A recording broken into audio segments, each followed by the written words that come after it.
बे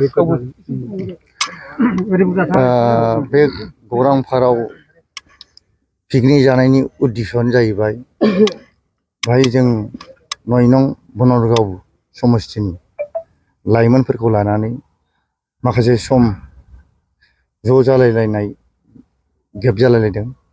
दा बेनि थाखायनो जोङो सिनायलायनो हालायलायियाव जोङो सिनायलायनो होननानै दा फ्रि बैसागु फुराना बोसोरखौ बिदाय होनानै गोदान बोसोरखौ जों बरायदों। बाहाय जों 9 नं बनरगावनि लाइमोनफोर दं, माखासे फैनो गोनां दंबावोमोन। बे बिथांमोना सोरबा बावखुंग्रियाव थांदों, सोरबा गामियावहाय बिदिनो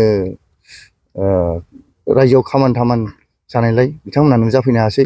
आरो जों बे लास्ट बैसागु जों फालिनो लादों, बाहाय बिथांमोना गासिबो लोब लोब फैजोबगोन।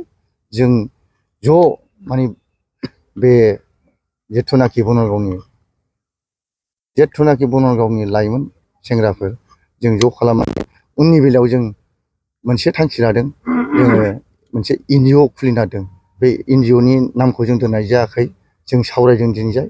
बेनि फैबाय थानाय समाव जोङो बे बुस्थुखौ जोङो माने जयैनो सावरायफिननानै बेनि नाम थाम मा मावगोन बेखौ जोङो थिरांथा लानाय जागोन। बबेबा राजखान्थि दोलोनि बे समाव आं बुंनो सानो जोंहा बाहाय सोरबा माबा राजनितिकनि जेबो लोब्बा गैया। जोङो माने बाहाय लाइमोनफ्रा जाहैबाय सोरबाया ग्रेजुवेट पारसन दं, सोरबा बिदिनो MA फरायनाय दं, सोरबा बिदिनो PhD खालामनानै थानाय दं। दा जों बेखौ ज' जालायनानै सावरायनानै बोरैबा लाइनजों जों NGO खुलिनानै जोङो बोरैबा मोजां लाइन खालामनो हायो नामा। सोरबाया जेनेबा साख्रियाव मोनोबा साख्रियाव थांबाय, सोरबाया बिदिनो बे NGOनि गेजेरजों जोङो माबा मोनसे थिरांथा लानानै जेनेबा मोजां सिन्था खालामनानै ओमफ्राय NGO हिसाबै बायदि रोखोमनि थायो नालाय, बे जिनिसखौ जाहाथे जों मावफुंलांनो हायो बेखौ थिरांथा लानानै लागोन आरो उननि समाव जों बैसागु फोरबो।